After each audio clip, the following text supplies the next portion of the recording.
Hi everyone, my name is Candace, and today I have been inspired to share about finding balance.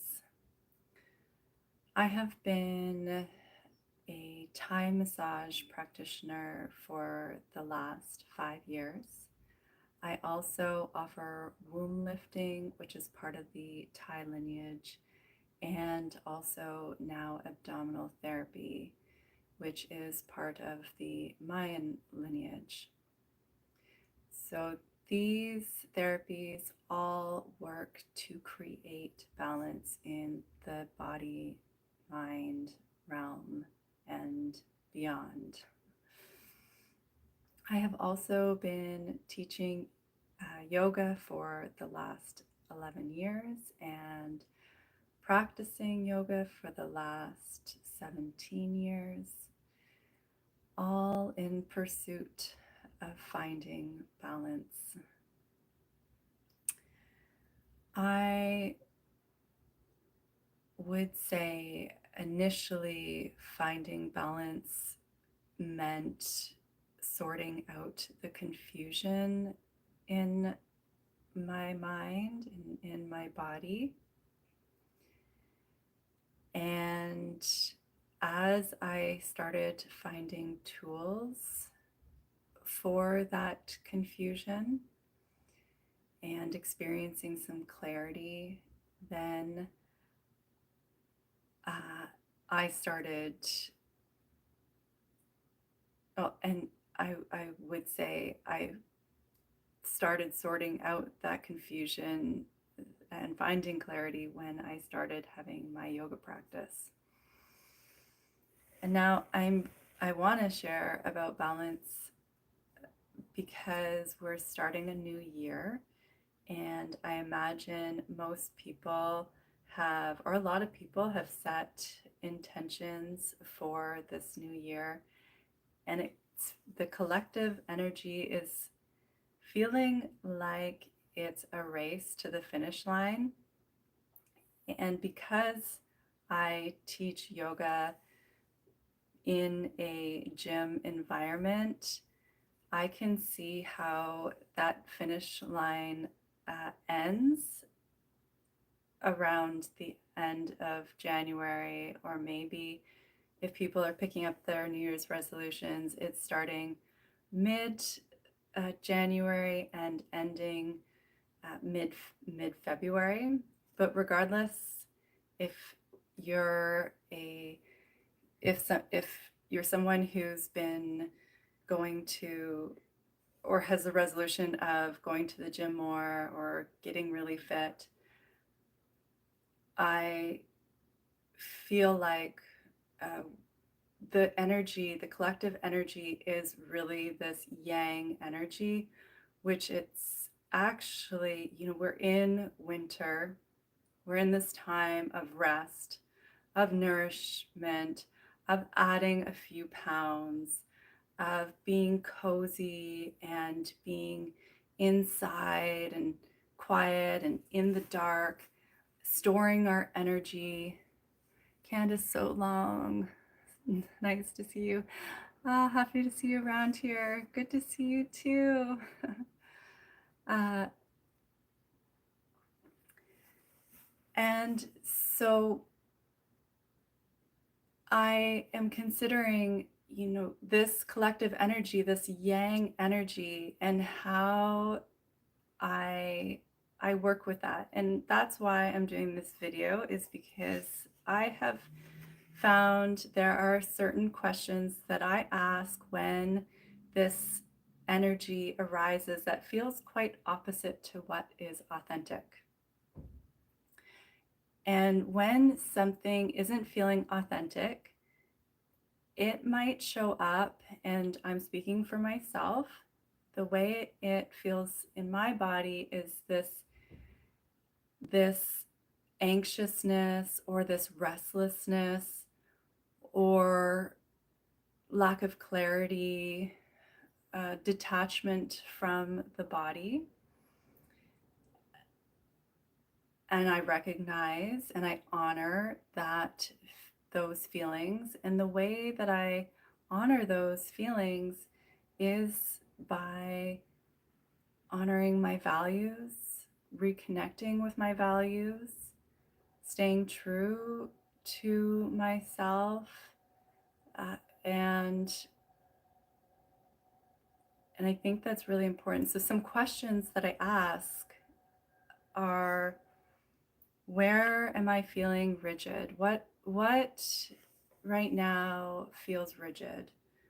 So am I forcing something?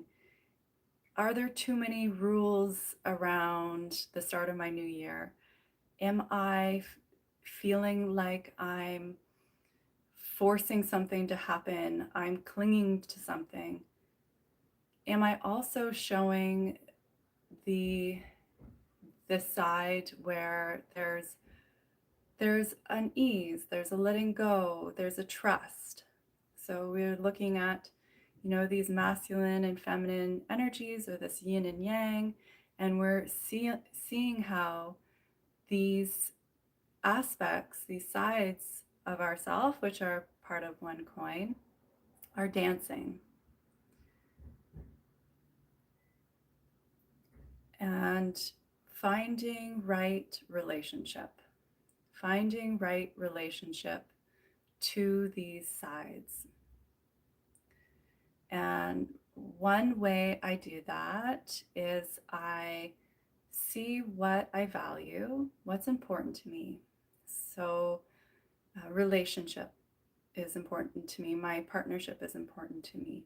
My friendships are important to me. My community, they are important to me. My animals are important to me. Uh, Creativity is really important to me. How I'm showing up for my clients is very important to me. And so I look at these aspects of myself, and I say, okay, how much attention am I giving to, say, my relationship? Is there an imbalance there? Am I giving a lot of attention to my relationship and no attention to my creativity, to, say, painting or writing, journaling, writing poetry? And I would ask the same thing about relationships with my family and my friends. Am I spending all the time, with family and friends, and no time with myself, with being quiet, with that inward energy? So this is just a few ways to consider when you're trying to find balance within yourself. Meditation is a really great tool for finding balance within yourself. Yoga is also a great tool. Body work is a great tool. I love, I am a practitioner of body work, but I equally love receiving body work. I love being intentional when I'm offering it, and when I receive it, I'm setting a really good, like a really important intention within myself. Okay. If there's anybody that's watching that would love to share on ways that how you're creating balance for yourself, what are some things that work for you? I would really like these live videos to be community building. I'd love for them to be conversational. I'd love for you to share if you're feeling like sharing. I know that it can feel quite vulnerable, so you check in to see what feels appropriate for you. You can leave a comment. or I'll just, see you in another video.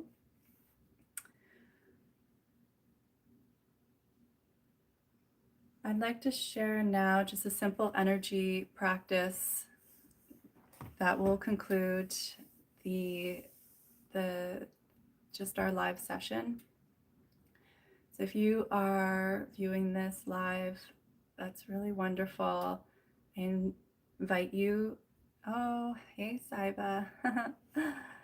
I am just starting an energy practice, so I'd love for you to join. Okay, and let's begin by just finding that nice tall seat. If you feel safe, you're in a space where you can close your eyes, then I invite you to do so.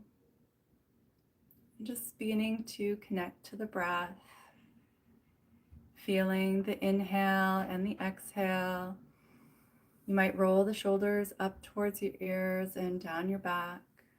You might feel the seat on the earth, your crown of your head lengthening up. Just watching that inhale and exhale.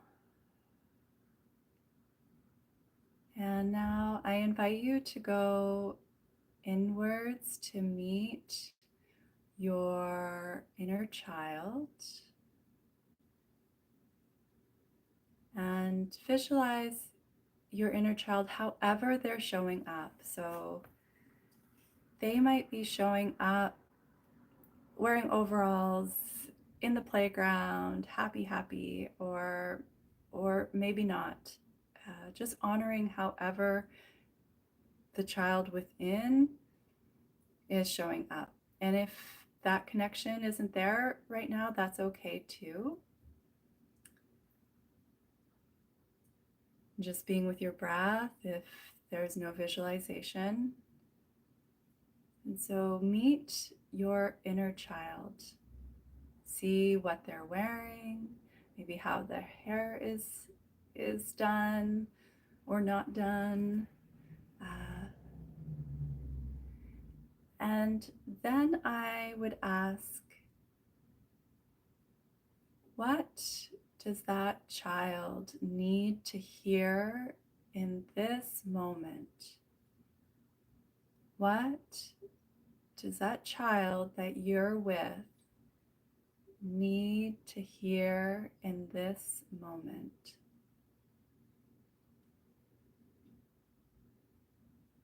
And just trusting whatever arises.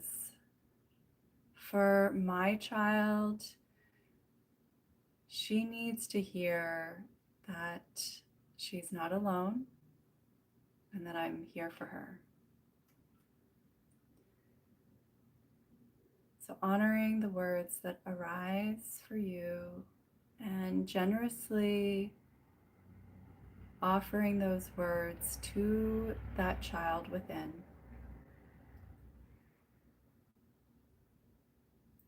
And letting this be enough for this moment.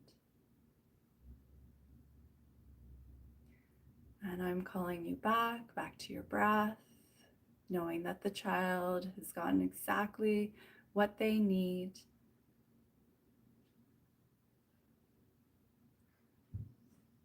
And then you can flutter open your eyes if your eyes were closed. I encourage this energy medicine to be used whenever you're feeling disharmony. So if you're feeling pain in the body, physical pain in the body, or if you're feeling mental pain, emotional pain, I encourage you to connect to your child and use that medicine that your child has asked for, that those words, and offer those to your child. I've used this medicine for myself for the last year, and I've watched my pain creep up. And as I've connected to that inner child, I've watched the pain subside. And I believe that this could be helpful in any time where we're feeling disconnected or we're feeling imbalanced. We're feeling maybe a lot of yang energy, a lot of yin. Maybe there's feeling shameful or guilty or uh, whatever it is that's drawing us out of the moment, out of our true nature of feeling peace and ease. And so just connecting to those words. And I'm wishing everyone a prosperous and balanced 2025. And I encourage to keep 2 feet on the ground. And if you're feeling that yang energy, just know that that's a very collective occurrence right now. And we can know that our yin energy, if you're feeling like, oh, but I really want to rest still, I really want to take it easy, know that that is all part of balancing that yang energy. So if you're seeing everybody running down the street at the light at the towards the gym and you're still lying in bed or on the couch, give yourself a pat on the shoulder and congratulate yourself for honoring you. Thank you so much for watching. And like I said earlier, I would really love this to be conversational and a collective, a community talk, and we'll get deeper into different topics as we meet again. Sending lots of love.